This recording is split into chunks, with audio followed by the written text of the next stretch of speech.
Halo teman-teman, di video kali ini aku akan membahas tentang peralihan hak atas tanah karena jual beli. Materi ini penting banget untuk kita semua, apalagi kita sebagai mahasiswa hukum. Karena seringkali ini muncul baik di ujian maupun praktik di masyarakat. Jadi pertama kita akan masuk ke dasar hak atas tanah. Hal ini diatur dalam pasal 4 Undang-Undang Nomor 5 Tahun 1960 tentang Peraturan Dasar Pokok-pokok Agraria. Ayat 1. Atas dasar hak menguasai dari negara sebagai yang dimaksud pada pasal 2 ditentukan adanya macam-macam hak atas permukaan bumi yang disebut tanah yang dapat diberikan kepada dan dipunyai oleh orang-orang baik sendiri maupun bersama-sama dengan orang-orang lain serta badan-badan hukum. Nah, maksud dari ayat 1 ini kita rangkum adalah atas dasar hak penguasaan dari negara ditentukan adanya macam-macam hak atas permukaan bumi yang dapat diberikan kepada orang lain atau badan hukum. Ayat 2. Hak-hak atas tanah yang dimaksud dalam ayat 1 pasal ini memberi wewenang untuk mempergunakan tanah yang bersangkutan. Demikian pula tubuh bumi dan air serta ruang yang ada di atasnya. Sekedar diperlukan untuk kepentingan yang langsung berhubungan dengan penggunaan tanah itu dalam batas-batas menurut undang-undang dan peraturan-peraturan hukum lain yang lebih tinggi sesuai dengan pasal 4 Undang-Undang Nomor 5 Tahun 1960 tentang Peraturan Dasar Pokok-pokok Agraria. Di sini kita dapat menarik kesimpulan. Hak-hak atas tanah memberi wewenang untuk mempergunakan tanah dalam batas-batas menurut undang-undang. Jadi di sini kita bisa pahami bahwa negara itu punya kontrol utama lalu memberikan hak kepada individu. Contohnya, misalnya seorang mempunyai sertifikat hak milik. Itu bukan berarti dia bebas mutlak, tetap harus sesuai aturan hukum. Yang kedua, dasar pemindahan hak. Sesuai dengan pasal 26 Undang-Undang Pokok Agraria ayat 1, jual beli, penukaran, penghibahan, pemberian dengan wasiat, pemberian menurut adat, dan perbuatan-perbuatan lain yang dimaksudkan untuk memindahkan hak milik serta pengawasannya diatur oleh peraturan pemerintah. Nah, kita simpulkan nih, artinya adalah jual beli, penukaran, penghibahan merupakan perbuatan hukum untuk memindahkan hak milik. Ayat 2. Setiap jual beli, penukaran, penghibahan, pemberian dengan wasiat, dan perbuatan-perbuatan lain yang dimaksudkan untuk langsung atau tidak langsung memindahkan hak milik kepada orang asing, kepada seorang warga negara yang di samping kewarganegaraan Indonesia mempunyai kewarganegaraan asing atau kepada suatu badan hukum, kecuali yang ditetapkan oleh pemerintah termaksud dalam pasal 21 ayat 2 adalah batal karena hukum dan tanahnya jatuh kepada negara dengan ketentuan bahwa hak-hak pihak lain yang membebaninya tetap berlangsung serta semua pembayaran yang telah diterima oleh pemilik tidak dapat dituntut kembali. Singkatnya, pemindahan kepada orang asing atau WNI berkewarganegaraan ganda adalah batal demi hukum. Artinya tidak semua transaksi itu sah secara hukum. Contohnya misalnya ada orang Indonesia menjual tanahnya ke warga negara asing. Walaupun dia sudah membayar, transaksi itu tetap dibatalkan secara hukum dan tanahnya bisa jatuh ke negara. Pengertian jual beli sesuai pasal 1457 Kitab Undang-Undang Hukum Perdata. Jual beli adalah suatu persetujuan di mana satu pihak menyerahkan barang dan pihak lain membayar harga yang dijanjikan. Dalam konteks tanah, penjual menyerahkan hak, pembeli membayar. Contoh sederhana adalah A menjual tanah B seharga 300 juta. Maka A wajib menyerahkan tanah, B wajib membayar. Kita melihat fungsi pejabat pembuat akta tanah atau PPAT. Sesuai pasal 2 PP nomor 37 tahun 1998, peraturan pejabat pembuat Akta Tanah PP 37 tahun 1998. 1. PPAT bertugas pokok melaksanakan sebagian pendaftaran tanah dengan membuat akta sebagai bukti telah dilakukannya perbuatan hukum tertentu mengenai hak atas tanah atau hak milik atas satuan rumah susun yang akan dijadikan dasar bagi pendaftaran perubahan data pendaftaran tanah yang diakibatkan oleh perbuatan hukum itu. Kesimpulannya adalah PPAT bertugas membuat akta sebagai bukti telah dilakukannya perbuatan hukum atas tanah.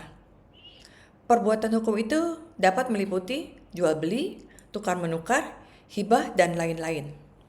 Kemudian di pasal 3 ayat 1, PPAT berwenang membuat akta otentik atas perbuatan hukum tersebut.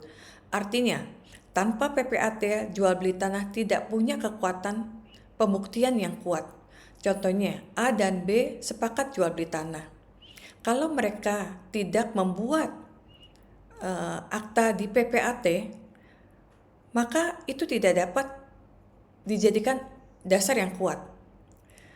Karena itu A dan B ketika mereka mempunyai kesepakatan jual beli tanah, mereka datang ke PPAT dan oleh PPAT dibuatkan akta jual beli atau AJB lalu ditandatangani oleh kedua belah pihak. Setelah terjadi itu, dilakukan pendaftaran tanah. Sesuai dengan pasal 90 PP nomor 18 tahun 2021 tentang hak pengelolaan, hak atas tanah, satuan rumah susun, dan pendaftaran tanah. Ayat 1, pihak yang berkepentingan dapat mengajukan permohonan pencatatan perjanjian, pengingatan jual beli atau perjanjian sewa atas tanah terdaftar ke kantor pertanahan. 2. Pencatatan sebagaimana dimaksud pada ayat 1 dilakukan pada daftar umum dan atau sertifikat hak atas tanah. Kesimpulannya adalah pihak yang berkepentingan dapat mengajukan pencatatan perjanjian jual beli ke kantor pertanahan.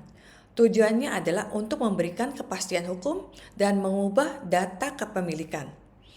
Contohnya, setelah AJB dibuat dan ditandatangani, maka pembeli harus mendaftarkan agar sertifikat berubah, kalau tidak akan rawan sengketa.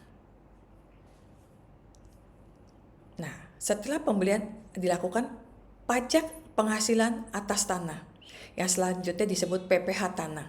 Sesuai dengan PP nomor 34 tahun 2016, besarnya pajak penghasilan dari pengalihan hak atas tanah dan atau bangunan sebagaimana dimaksud pada pasal 1 ayat 1 huruf A adalah sebesar 2,5% dari jumlah bruto penghasilan hak atas tanah dan atau bangunan selain pengalihan hak atas tanah dan atau bangunan berupa rumah sederhana atau rumah susun sederhana yang dilakukan oleh wajib pajak yang usaha pokoknya melakukan pengalihan hak atas tanah dan atau bangunan. B. 1% dari jumlah bruto nilai pengalihan hak atas tanah dan atau bangunan berupa rumah sederhana dan rumah susun sederhana yang dilakukan oleh wajib pajak yang usaha pokoknya melakukan pengalihan hak atas tanah dan atau bangunan. Atau C. 0% atas pengalihan hak atas tanah dan atau bangunan kepada pemerintah, badan usaha milik negara yang mendapatkan penugasan khusus dari pemerintah dan atau badan usaha milik daerah yang mendapat penugasan khusus dari kepala daerah, sebagaimana dimaksud dalam undang-undang yang mengatur mengenai pengadaan tanah bagi bangunan untuk kepentingan umum. Kesimpulannya, sesuai dengan PP nomor 34 tahun 2016 pasal 1, pengalihan hak atas tanah dikenakan pajak penghasilan atau PPh. Kemudian di pasal 2 ayat 1, tarifnya adalah 2,5% untuk umum, 1% untuk rumah sederhana, 0% untuk kepentingan tertentu. Contohnya, harga tanah 400 juta. PPh-nya adalah 2,5%, artinya dia harus membayar sebesar 10 juta rupiah. Terakhir adalah biaya perolehan hak atas tanah dan bangunan atau kita singkat menjadi BPHTB. Sesuai pasal 1 ayat 1 Undang-Undang Nomor 20 Tahun 2000 tentang perubahan atas Undang-Undang Nomor 21 Tahun 1997 tentang biaya perolehan hak atas tanah dan bangunan atau Undang-Undang BPHTB Yang menjadi objek pajak adalah perolehan hak atas tanah dan atau bangunan. Pasal 7 ayat 1 Undang-Undang BPHTB. Nilai perolehan objek pajak tidak kena pajak ditetapkan secara regional paling banyak 60 juta. Kecuali dalam hal perolehan hak karena waris atau hibah wasiat yang diterima oleh pribadi yang masih punya hubungan keluarga sedarah dalam garis keturunan lurus 1 derajat ke atas atau 1 derajat ke bawah dengan pemberi hibah wasiat, termasuk suami istri. Nilai perolehan objek pajak tidak kena pajak ditetapkan secara regional adalah sebanyak 300 juta rupiah. Pada pasal 47 Undang-Undang Nomor 1 tahun 2022 tentang hubungan pemerintah pusat dengan pemerintah daerah. Pasal 1